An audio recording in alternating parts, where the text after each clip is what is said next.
he wants to put it out anywhere. I think a lot of people just have something in them that they need to get out. That's probably it. Just he felt like he had these songs. Did he kill someone though? I don't know. Did he embezzle a lot of money? Well, why were his checks bouncing? There's the mystery. Why was he driving around in white marks? I don't want to really know. You know, the gas thing is I was about to, just before last night, when I was reading the last bit of this, because I'd heard about this a while ago, a little bit, but I never dug into it till last night. Yeah. So I decided to just stop there and go, that's leave it at that. That's where I wanted to go. So that's Lewis Balliol. It's interesting. It's a cool story about Edward Culver, the photographer. Yeah. That's where they first got a little clue into who this lad is. Mad. Out from the fucking hardcore scene. Yeah. So who's your next one? I got a weird one. I didn't know anything about this group. This group are called Shango. Yeah. And the song is Shango Message. This is kind of mid-80s. I like it a lot. It's deadly. I heard this before because of who you're going to say is probably your only bit of information about Pretty it. much. So it's off an album called Shango Funk Theology from 1984. Now, the only reason I know anything about this is because I bought this album at a record fair for a $5. Yeah. Right? So I have a physical copy of it. I fucking heard this song and the name Shango somewhere and I can't remember where. You know what? It might have been you. Possibly. It could have been you telling me about it. Possibly. I actually, one of the recent videos I done for the Facebook page, I cited this as one of my favourite album covers of all time. I fucking love it so much. I think this definitely influenced loads of hip-hop album covers. Forget about the music. So much. The amount of times you'll see an album cover like this. It's fully painted. It's just... It looks a bit like superhero-y. Yeah. They're all... One of them was wearing like a Galactus helmet. Yeah. And, it's so good. This could be an MF Doom album cover. Yeah, big time. Absolutely, big time. Yeah. So, Shango were formed by Africa Bambaataa. That's the name I know from that. Yeah. So Africa Bambaataa is considered the godfather of hip-hop. He's one of the original turntablists from the Bronx in New York who essentially was responsible for the invention of hip-hop. People might know him from the Left Field song. Yeah.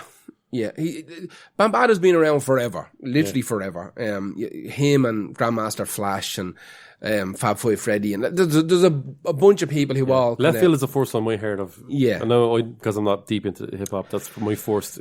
Yeah, he would have featured on an awful lot of stuff.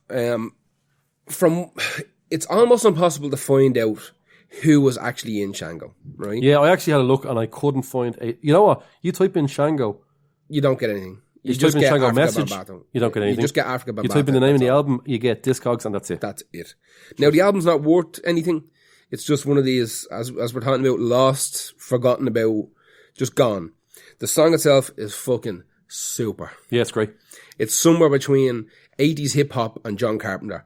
It has this synthy fucking 808 kind of blippy bloppy music. It's slightly more advanced than something like Grandmaster Flash, The Message. Like, this is called Shango Message. So they're continuing on in that vein.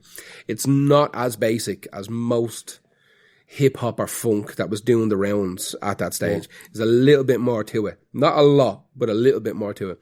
So when Africa started getting a name for himself as a musician in general, in the kind of mid-80s, he started a bunch of acts. He started putting together he had this, what call it, fucking Zulu Nation or something like that. It was a Zulu Nation. He put together Zulu Nation, which would have been a collection of rappers and DJs and everything he could get a hold of. And he had a group called Soul Sonic Force, and he had a group called Tribal Force, I think. And he threw the net wide, is what he done. And most of the little groups and bands he put together, getting information on them, once again, they were almost all one and done. Like, I can't see any reference to another Shango album. There might be. There's about 4 other bands called Shango.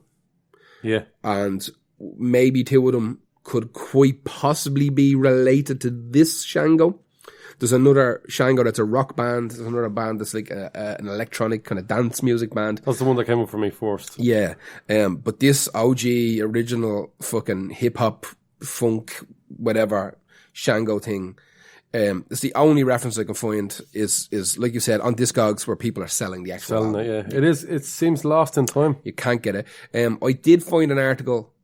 Obviously the name of the people is on the album. It's on the back of the LP. But in terms of like online research, I found one article that had a name, but it didn't match the name on the back of the LP. So I was hesitant to even include it. You had loads of work to do. There's just so much going on. Now, here's the problem. This is where the moral dilemma comes in.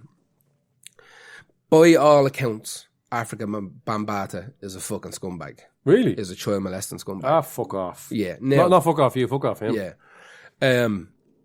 He was never arrested for it because it was past the, what do they call it, the statute of limitations. There was a bunch of people from around this era in bands that he managed and put together that claimed that he molested them. And, but because it was more than 20 years when they came out, I think it's 20 years, 25 years is the statute of limitations in America. You can't be done for That's kind of fucked evil up anyway, deeds. isn't it? Yeah, it's mad. That's just them going, can we close a few of these cases? Yeah. Can we just, No, there was a bunch of cases, but none of them, he wasn't convicted in any of them, because of the statute of limitations. I don't know how much proof there was. I don't know how many people came forward. I also don't want to be that guy who just says something like that and he's just going back, walk away. But there seems to be an awful lot of people came forward saying that Bambaataa fucking fiddled me when I was a young fella. And Bambaataa's not massive enough to get out now of saying that. Not that you need that. I'm sure he's got a few, Bob, but it's like... But what I'm saying is, like, that's... yeah, I don't know. Yeah. He wouldn't have as big a name as Grandmaster Flash or anybody else even from that era.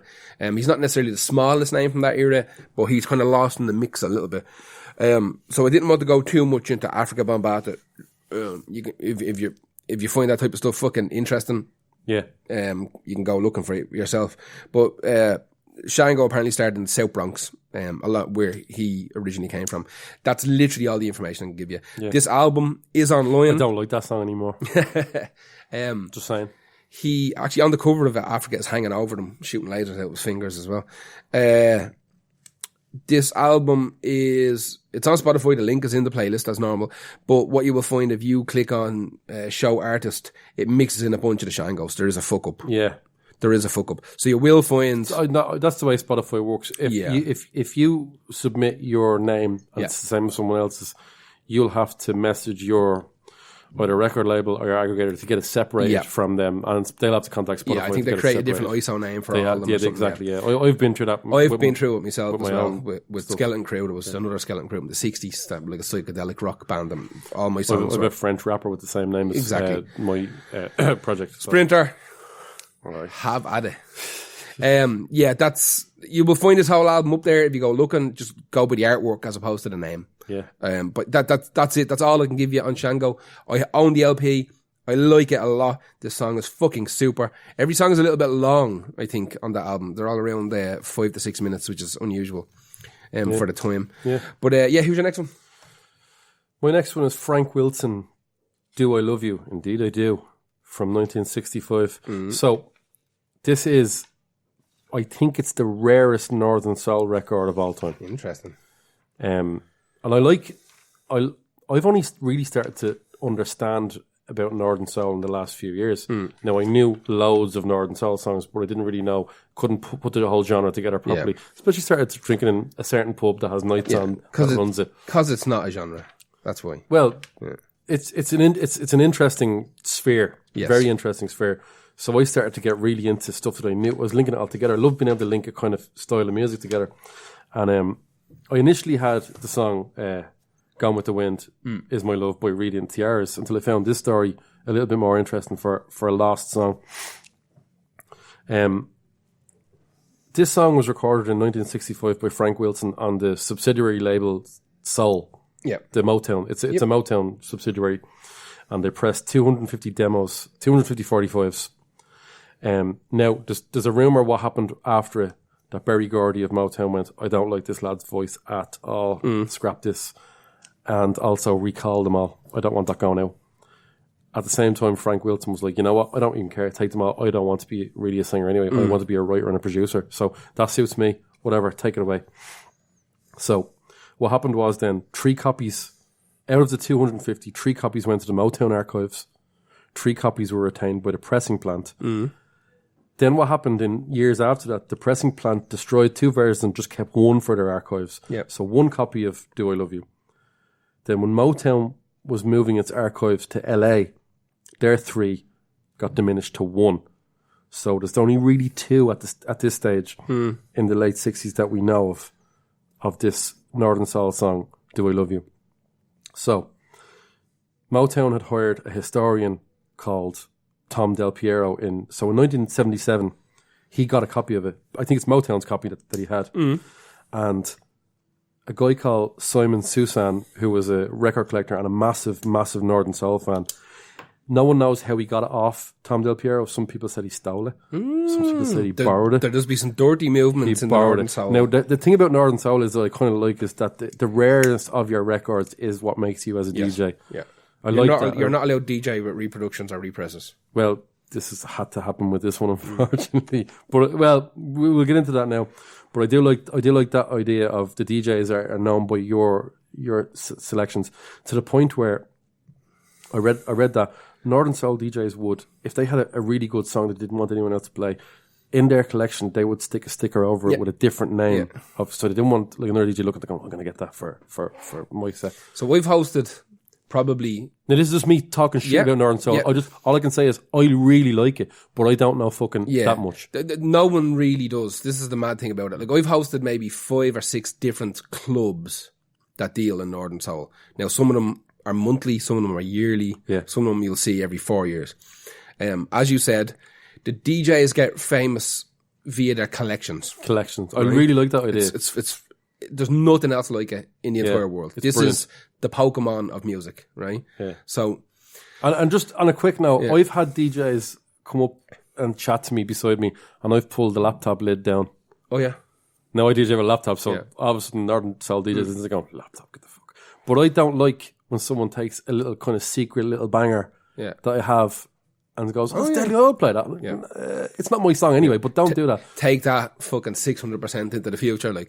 So there's a million rumours and stories about how Northern Soul began. And it depends on who you believe. So Blind Boy, of all people, did a great podcast. Blind Boy from the Rubber Bandits done a fantastic podcast about Northern Soul about years ago. Oh, he probably did this song. Did he Blind Boy already do this? He didn't even talk about songs. He just talked about the genre as a whole. Blind Boy's already done it. It's like The Simpsons. Yeah, exactly. Now, the story he gave will be one of the more exaggerated stories of the history of Northern Soul. So Northern Soul gets its name because it was popular in the north of England, right? In particular in Manchester and stuff like that. Was it recreations of sort of Motown-y? No.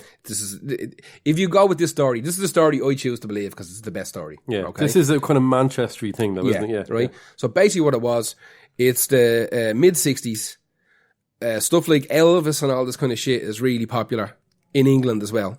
Yeah. There's no real pubs or nightclubs at this stage. What there are is there's cafes that have jukeboxes. And the kids go and hang out in the cafes at night and listen, throw 10 pence in and line up a couple of songs. Now, okay. Get me shit together. Give me some Northern Soul info. America was buying coal from Manchester. They didn't really have a coal industry in America that worked. They were buying all their coal from the north of England. So what was happening was giant ships were leaving Manchester port, going across the Atlantic and dropping off hundreds of fucking tons of coal to America. And then they were coming straight back to refill to go back again. However, they needed ballast. They needed weight in their hold. Okay? The cheapest thing that they could buy in America were the records from Motown, Tamiya, Stax, all this kind of shit. Like shit like this that was getting dumped. Yeah, right? Stuff that they were getting rid of. Because Motown and Soul was so big at the time that when someone like Berry Gordy or whatever would sign an act, they would press up a fucking atrocious amount of 7 inches in the assumption that it would be huge. And if it didn't hit straight away, they were left with hundreds of thousands of records. So the cheapest item per dollar, per pound or kilo to buy were 7-inch records, right, from America. So the shipping companies were buying hundreds of tons of 7 inches and fucking them into their hold, sailing back to Manchester, and they would into Manchester port or whatever, or Liverpool port or wherever the closest port is, and they would send lads down into the hold. They'd take up literally hundreds of thousands of 7 inches and fuck them onto the pier.